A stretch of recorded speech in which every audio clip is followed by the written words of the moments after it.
Dot, line, shape और size के बाद जो fifth most important element of design है वो है स्पेस। दोस्तों, स्पेस एक ऐसा एलिमेंट ऑफ डिज़ाइन है जिसको आम तौर पे बहुत इग्नोर किया जाता है, लेकिन ये आपको जान के हैरत होगी कि ये उतना ही ज़्यादा इम्पॉर्टेंट एलिमेंट है। डिज़ाइन के अंदर स्पेस की बहुत ही ज़्यादा एप्लीकेशन और अहमियत है। आइए जानने की कोशिश करते हैं कि स्पेस क्या है और ग्राफिक डिज़ाइन के अंदर इसकी किस तरह से इम्पोर्टेंस है। दोस्तों, अगर स्पेस को डिफ़ाइन किया जाए तो ऑब्जेक्ट्स के दरमियान, उनके इर्द गिर्द मौजूद जो ओपन या एम्प्टी एरियाज हुआ करते हैं वो स्पेस होती है। दोस्तों, स्पेस का बहुत ही गहरा ताल्लुक शेप्स के साथ है। जब शेप्स आपस में एक दूसरे के साथ प्लेस होती हैं या एक दूसरे के साथ कंपोज होती हैं तो बेसिकली स्पेस क्रिएट होती है। या अगर इसको वाइस वर्सा करके देख लिया जाए तो भी ठीक है कि बेसिकली स्पेस की मदद से या स्पेस की वजह से ही शेप्स जो हैं वो वजूद में आती हैं। दोस्तों, स्पेस के हवाले से एक डेली लाइफ की एग्जांपल देखते हैं। फ़र्ज़ करें कि आपकी गाड़ी में 4 लोगों के बैठने की जगह है और आपकी गाड़ी में ऑलरेडी 5 लोग बैठ चुके हैं। अब अगर मज़ीद एक बंदा आपकी गाड़ी में ऐड करने की कोशिश की जाए तो शायद बहुत ही मुश्किल से किसी तरह से तंग हो के वो एडजस्ट हो जाए। लेकिन अगर उसके बाद मज़ीद एक बंदा ऐड करने की कोशिश की जाएगी तो ये तकरीबन नामुमकिन होगा। दोस्तों, यही गलती हम लोग डिज़ाइन बनाते हुए आमतौर पे कर रहे होते हैं। हम अपने डिज़ाइन के अंदर इतने ज़्यादा एलिमेंट्स और इतनी ज़्यादा शेप्स डाल देते हैं कि हमारे डिज़ाइन के अंदर स्पेस रह ही नहीं जाती। ये इंतहाई गलत इक़दाम है।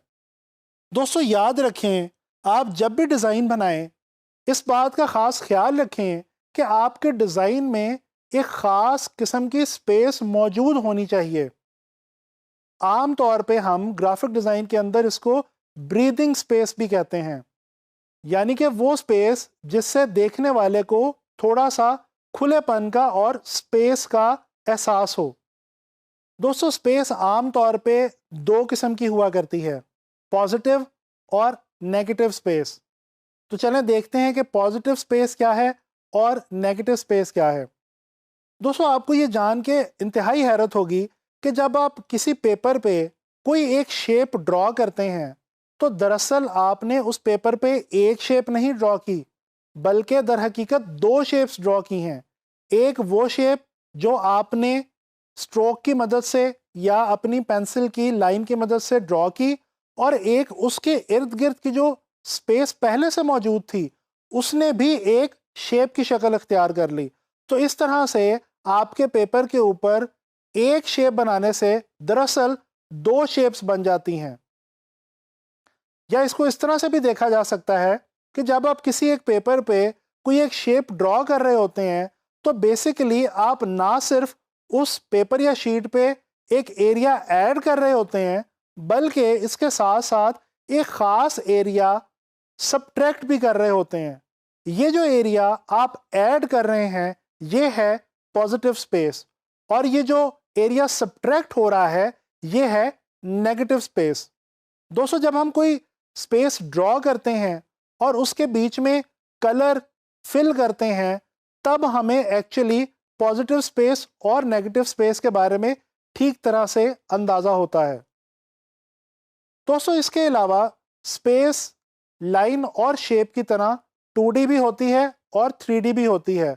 बिल्कुल जिस तरह से लाइन और शेप के साथ मामला था, बिल्कुल इसी तरह से स्पेस के साथ भी मामला है। जो स्पेस फ्लैट स्पेस हो और उसको चारों तरफ से देखा या महसूस ना किया जा सके वो 2 डायमेंशनल स्पेस कहलाएगी। इसके बरक्स ऐसी स्पेस जिसको चारों तरफ से देखा या महसूस किया जा सके वो 3 डायमेंशनल स्पेस कहलाएगी। अच्छा, बाज़ औक़ात आपने कुछ ऐसे विजुअल्स इंटरनेट वगैरह पे देख रखे होंगे जिनके अंदर कोई ड्राइंग या पेंटिंग बनाई तो किसी फ्लैट सरफेस पे होती है, लेकिन देखने से वो 3D का तासुर देती है। दोस्तों, इसको इल्यूजन ऑफ 3D स्पेस कहा जाता है। ये एक ऐसी टेक्निक है जिसकी मदद से हम 2D सरफेस के ऊपर 3D की इल्यूजन क्रिएट करने की कोशिश करते हैं। आमतौर पे इसमें शेडिंग और पर्सपेक्टिव की टेक्निक्स यूज़ की जाती हैं, जिनकी मदद से एक 2D सरफेस को 3D स्पेस के अंदर कन्वर्ट कर दिया जाता है। दोस्तों, पिछले कुछ अरसे से डिज़ाइन और बिलखुसूस ग्राफिक डिज़ाइन के अंदर एक आर्ट एंड डिज़ाइन मूवमेंट बहुत ज़्यादा फॉलो की जा रही है, जिसको आम तौर पे मिनिमलिज्म के नाम से जाना जाता है। ये आर्ट एंड डिज़ाइन मूवमेंट इस वक्त पूरी दुनिया के अंदर ना सिर्फ मशहूर है, बल्कि पूरी दुनिया के आर्टिस्ट और डिज़ाइनर्स इसको अपने फनपारों में और अपने डिज़ाइंस के अंदर बहुत ज़्यादा यूज़ कर रहे हैं। मिनिमलिज्म है क्या? मिनिमलिज्म एक ऐसी मूवमेंट है, एक ऐसी तहरीक है जिसके अंदर आर्टिस्ट या डिज़ाइनर बहुत कम शेप्स को यूज़ करके अपनी बात, अपना एक्सप्रेशन या अपना फंक्शन बयान करने की कोशिश करते हैं।